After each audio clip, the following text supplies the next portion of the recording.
जमीयत के जो top leadership है वो आरएसएस के दलाल हैं। मुस्लिम कम्युनिटी को गुमराह करने के लिए ये बताया कि मनु और आदम एक ही थे।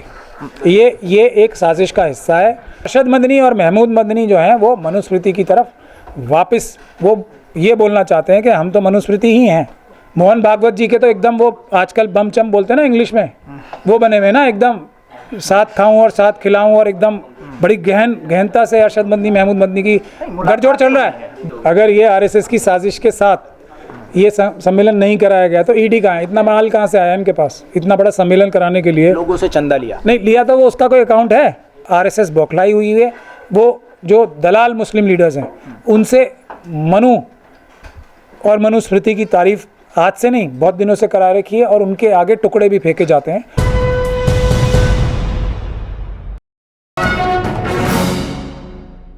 जमीयत उलमाए हिंद के 34वें अधिवेशन में लाखों की संख्या में लोग जमा हुए, मुसलमान बड़ी संख्या में जमा हुए, लेकिन मौलाना अरशद मदनी के बयान पर विवाद हो गया। जैन धर्मगुरु और उनके साथ कुछ हिंदू धर्मगुरु भी मंच छोड़कर चले गए। दरअसल मौलाना अरशद मदनी ने अपनी तकरीर में, अपने बयान में मनु और आदम को एक बताया, ओम और अल्लाह को एक बताया, और मुसलमानों की घर वापसी कराने वाले और मुसलमानों की घर वापसी कराने को लेकर बयानबाजी करने वाले लोगों को अज्ञानी बताया। उनको ये कहा कि वो जाहिल हैं, वो जानते नहीं हैं। दरअसल आरएसएस चीफ मोहन भागवत का ये बयान आया था कि मुसलमान चाहें तो अपने पूर्वजों की तरफ पलट सकते हैं और चाहें तो अपने धर्म में रह सकते हैं। लेकिन जानना यह है कि आज महमूद पराचा जो सुप्रीम कोर्ट के वकील हैं, उन्होंने प्रेस कॉन्फ्रेंस कर इस पूरे मुद्दे पर क्या कहा है और महमूद पराचा इस मामले को कैसे देखते हैं, जमीयत के अधिवेशन पर क्या कहेंगे। पराचा जी, सवाल यह है, कल 34वां अधिवेशन हुआ है जमीयत का। सबसे पहले तो ये बताइए कि कैसे देखते हैं आप अधिवेशन? इसका सिंगल पॉइंट प्रोग्राम मनुवादियों ने, आरएसएस के लोगों ने मौलाना अरशद मदनी और महमूद मदनी से करवाया था, और वो ये था कि मनुस्मृति को लागू कराने के लिए, हिंदू राष्ट्र बनाने के लिए एक स्टेप और बढ़ाया जाए। इसकी वजह से उन्होंने मुस्लिम कम्युनिटी को गुमराह करने के लिए ये बताया कि मनु और आदम एक ही थे। ये एक साजिश का हिस्सा है, और यही घर वापसी मोहन भागवत जी भी कह रहे हैं। क्या कह रहे हैं वो? कि घर वापसी पूर्वजों की तरफ क्या है? पूर्वजों की तरफ आने का मतलब कि मनुस्मृति लागू कराओ, और मनुस्मृति के खिलाफ ही, मनुस्मृति और मनुवादी मानसिकता क्या है कि इंसान इंसान के बराबर नहीं होता। इसके खिलाफ ही दुनिया के सारे बड़े मज़हब, सारे महापुरुष इसके खिलाफ ही आए। सब ने ये कहा है कि इंसान इंसान के बराबर होता है। तो अरशद मदनी और महमूद मदनी जो हैं वो मनुस्मृति की तरफ वापस वो ये बोलना चाहते हैं कि हम तो मनुस्मृति ही हैं। तो ये इनके रीड बिटवीन द लाइंस करना चाहिए। इसका सारे जो एक बहुत बड़ी मुहिम हम लोग चला रहे हैं कि इस देश में मनुवाद वर्सेस अम्बेडकरवादी है, संविधानवाद वर्सेस हिंदू राष्ट्र है, भारत वर्सेस हिंदू राष्ट्र है। ये सब जो हम मुहिम चला रहे हैं, जिसका असर नज़र आने लगा है। अब SC ST OBC और माइनॉरिटीज़ के लोग जितने भी मजलूम हैं, जितने भी पीड़ित प्रताड़ित लोग हैं, वो सब एक प्लेटफॉर्म पे आ रहे हैं। तो उससे डर के आरएसएस बौखलाई हुई है। वो जो दलाल मुस्लिम लीडर्स हैं उनसे मनु और मनुस्मृति की तारीफ आज से नहीं बहुत दिनों से करा रखी है, और उनके आगे टुकड़े भी फेंके जाते हैं। जैसे कि अभी गवर्नर बने हैं ये आंध्र प्रदेश के, उनको भी गवर्नर बनाया गया, उन्होंने भी मनुस्मृति की तारीफ पर आऊँगा। लेकिन मुझे ये बताइए कि आप कह रहे हैं कि आरएसएस डरी हुई है, लेकिन जो बातें कही गई अरशद मदनी साहब के जरिए, वो तो बाकायदा सीधी जाके आरएसएस पर हिट करती हैं, उसी को टारगेट करती हैं, क्योंकि आरएसएस चीफ का ही ये बयान था कि अपने पूर्वजों की तरफ पलट आएँ। तो अरशद मदनी साहब का बयान तो उसी संदर्भ में था ना कि जो लोग घर वापसी की बात करते हैं तो कहाँ ले जाएंगे मुसलमानों को घर वापस करके? मुसलमानों का तो यही घर है और उन्होंने वहीं अपना सर झुका रखा है, तो कहाँ लेकर जाएंगे? तो ये तो इस तरह है बयान। तो ये मुसलमानों को बताने के लिए उन्होंने ये बात कही थी या आरएसएस को बताने के लिए? ये बताइए मुझे। जिसको भी बताने के लिए कही, लेकिन अपने मंच से कही उन्होंने। ये मोहन भागवत जी को कहते हैं कि अपने जो मनुवादी मानसिकता के 1 लाख लोग हैं उनको लाइए, मैं उनको समझाऊंगा। मुसलमानों को समझाने की क्या जरूरत थी? मुसलमान शरारत कर रहे हैं, समझाना किसे था, समझा किसे रहे हैं? ये आप साजिश, इतनी आसान बात क्यों नहीं समझ पाते? आप जैसे माहिर जर्नलिस्ट, सामने मुसलमान बैठे हैं, तो मुसलमानों को समझाना है या जो शरारत कर रहे हैं उनको समझाना है? आप तो इसलिए भी ये बात कर सकते हैं ना, क्योंकि आप तो OBC SC ST मामला देखते रहते हैं, माइनॉरिटी मामला देखते हैं, इसलिए आप अपने मतलब का पॉइंट तो नहीं उठा रहे हैं। मैं अपने मतलब का पॉइंट, बिल्कुल अपने मतलब का पॉइंट उठा रहा हूँ। मेरा मतलब है मजलूम सब एक जगह हैं, अम्बेडकरवादी बने, संविधानवादी बने, भारत को मजबूत करें। आप तो सीधे सीधे जमीयत को ही आरएसएस से जोड़ दें। है ही ना, जमीयत के लीडर्स, जमीयत ऐसा संगठन नहीं, ऑर्गेनाइजेशन में तो बहुत शरीफ, बहुत ईमानदार, बहुत बहादुर लोग हैं। ये ऊपर के जो लीडर्स हैं वही तो दलाल हैं। जो जमीयत की जो संगठन है उसको बचाने के लिए तो हम दिन रात एक किए पड़े हैं। ये एक थोड़ी, हमने कितने जमीयत के लोगों को जो जिनके ऊपर झूठे मुझे मुकदमे लगाए गए हैं टेरर के, उनको हमने छुड़ाया है। इन लोगों ने छुड़ाया, इन लोगों को तो फंसवाया था इनके लीडर्स ने उन्हें। मेरे पास एग्जांपल हैं उस बात के भी। तो ये जमीयत अलग चीज़ है, जमीयत के नेता अलग चीज़ है, ये आप समझ लीजिए।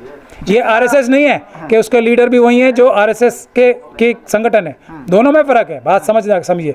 अब मुझे ये बताइए कि अरशद मुसलमान शरारत कर रहे हैं अरशद मदनी के हिसाब से देश में, वो नहीं कर रहे हैं ना, तो उनको क्या समझा रहे थे? मोहन भागवत जी के तो एकदम वो आजकल बम चम बोलते हैं ना इंग्लिश में, वो बने हुए ना एकदम, साथ खाऊं और साथ खिलाऊं, और एकदम बड़ी गहनता से अरशद मदनी महमूद मदनी की गठजोड़ चल रहा है, बड़ी गठजोड़ चल रही है ना। तो उनसे बोलते कि जो ये मनुवादी हैं आपके, जो लोगों को छोटे और बड़े की नज़र से देखते हैं, उनको बुलाइए, उनको समझाऊंगा। उनको तो समझाया नहीं किसी को। ये अपने लोगों को जो कि शरारत कर ही नहीं रहे, इनके संगठन में कोई शरारती तत्व मौजूद है? अपने संगठन को लोगों को बुलाया, वो तो बेचारे कोई शरारत करते ही नहीं है ना, वो तो पूरा भारत का संविधान मानते हैं। तो उनको आके क्या समझा रहे थे? समझाना तो उन्हें है ना, बजरंग दल वालों को, उनकी मीटिंग में जाके बोल के दिखाए ना। तो इससे भी आपको समझ में नहीं आती। मुझे बड़ी हैरानी होती है कि हमारे देश के जो SC ST OBC माइनॉरिटीज़ के लोग हैं इतने भोले क्यों हैं? समझाना मोहन भागवत को है, समझा बेचारे शरीफ मुसलमानों को रहे हो, उसको समझाओ ना जाके उधर। अच्छा, जो लोग छोड़ के चले गए मंच, आपने वो छोटी सी क्लिप भी देखी कि कुछ लोग मंच छोड़कर जा रहे हैं, लोकेश मुनि जी भी उसमें शामिल थे। उन्होंने तो बाकायदा मंच पर ही अपना जो इख्तिलाफ था वो जाहिर कर दिया कि मैं सहमत नहीं हूँ आपकी बात से। तो यहाँ से क्या फिर निकलेगा इसका मतलब? इसका मतलब सीधा सीधा है, मैंने तो छोटी सी क्लिप ही देखी है, जो मेरी बात समझ में आई, जो मेरी रिएक्शन है, जो वही उनकी रिएक्शन थी भाई। जो तो आपके हिसाब से लोकेश मुनि ठीक? मैं बता तो रहा हूँ उनकी क्या रिएक्शन थी, जो मैंने देखी, मैं उसके हिसाब से ही बता सकता हूँ ना। कि अब आप जब ये बोलोगे कि मनु जो थे उनकी जो आइडियोलॉजी है वो हमारी आइडियोलॉजी है।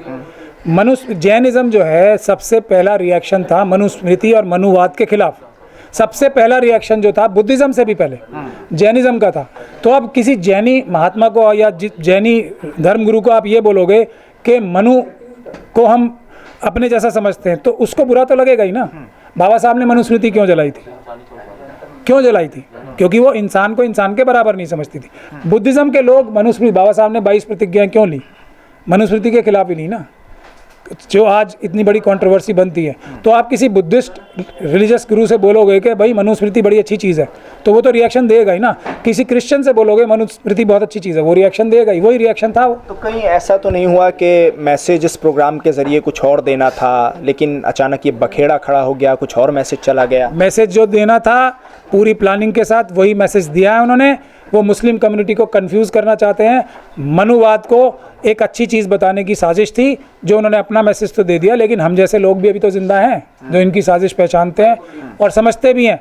तो अब ये चाहिए कि ये अपने गेरुए वस्त्र धारण करके, ये RSS का जो एक बड़ा वो होगा, कोई बड़ा कॉन्ग्रेगेशन या बड़ी मीटिंग होगी, उसमें कहें और वहाँ जाके तकरीर दें, तब समझ में आएगी ना बात के। जो लोग शर फैला रहे हैं, जो लोग गलत काम कर रहे हैं, भारत के संविधान के खिलाफ बातें कर रहे हैं, हिंदू राष्ट्र बनाने की बात कर रहे हैं, उनको जाके समझाए। मुसलमान तो बेचारे सारे संविधान का पालन ही कर रहे हैं। वहाँ जाके फिर एक और जो नाटक है हमेशा का कि मैं आतंकवाद के खिलाफ हूँ। चोर को ही तो कहना पड़ेगा ना कि मैं चोर नहीं हूँ।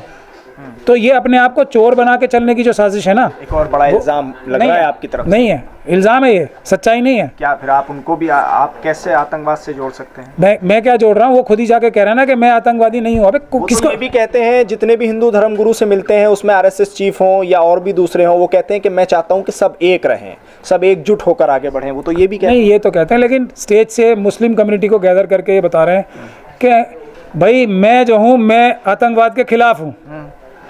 मतलब किसे सुना रहे थे वो? वहाँ कोई आतंकवाद का फेवर करने वाला लोग बैठे, वहाँ तो सभी आतंकवाद के खिलाफ के लोग बैठे थे। मुसलमान तो आतंकवाद के खिलाफ हैं ही।